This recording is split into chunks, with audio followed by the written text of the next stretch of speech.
ಎಷ್ಟು ಸಂಪಾದನೆ ಮಾಡಿದ್ರು ನಿಮ್ ಕೈಯಲ್ಲಿ ದುಡ್ಡು ನಿಲ್ತಾ ಇಲ್ವಾ?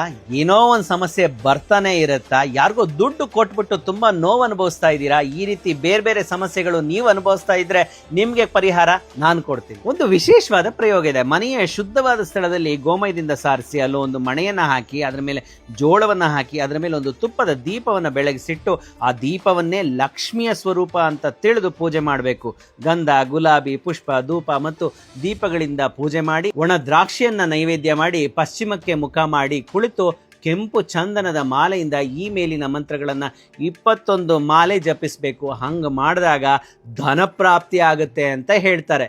ಇದೇ ರೀತಿ ಜೀವನದ ಹಲವಾರು ಸಮಸ್ಯೆಗಳಾದ ಆರೋಗ್ಯದ ವಿಷಯವಾಗ್ಲಿ, ಸುಖ ಜೀವನಕ್ಕೆ ಅನುಭವಿಸಬೇಕಾಗಿರುವಂಥ ವಿಷಯವಾಗ್ಲಿ, ಹಣಕಾಸಿನ ವಿಷಯವಾಗ್ಲಿ, ವ್ಯಾಪಾರ ವ್ಯವಹಾರದ ವಿಷಯವಾಗ್ಲಿ, ಶೀಘ್ರ ವಿವಾಹ ಅಥವಾ ವಿವಾಹ ವಿಳಂಬವಾಗ್ಲಿ, ವಿದ್ಯೆ ಶಿಕ್ಷಣದ ಪ್ರಾಪ್ತಿಯಲ್ಲಿ ಏನಾದರೂ ತೊಂದರೆಗಳಾಗಿದ್ರೆ, ವ್ಯಾಧಿಗಳಿಂದ ಅನಾರೋಗ್ಯದಿಂದ ತೊಂದರೆಗಳನ್ನು ಅನುಭವಿಸ್ತಿದ್ರೆ, ಮಾಟ ಮಂತ್ರದ ತೊಂದರೆಗಳನ್ನು ಅನುಭವಿಸ್ತಿದ್ರೆ, ಈ ರೀತಿ ಹಲವಾರು ವಿಷಯಗಳಿಗೆ ಈ ಮಂತ್ರ ವೈಭವ ಅನ್ನೋ ಪುಸ್ತಕದಲ್ಲಿ ಎಲ್ಲ ಪರಿಹಾರಗಳನ್ನು ಕೊಡಲಾಗಿದೆ. ಇದು ನಮ್ಮ ಶ್ರೀನಿಧಿ ಪಬ್ಲಿಕೇಶನ್ಸ್ ನಲ್ಲಿ ಲಭ್ಯ. ಮನೆ ಬಾಗಿಲಿಗೆ ಪುಸ್ತಕ ಬರಮಾಡ್ಕೊಳ್ಳೋಕೆ ಸ್ಕ್ರೀನ್ ಮೇಲೆ ಇರೋ ನಂಬರ್ಗೆ ವಾಟ್ಸಪ್ ಮಾಡಿ.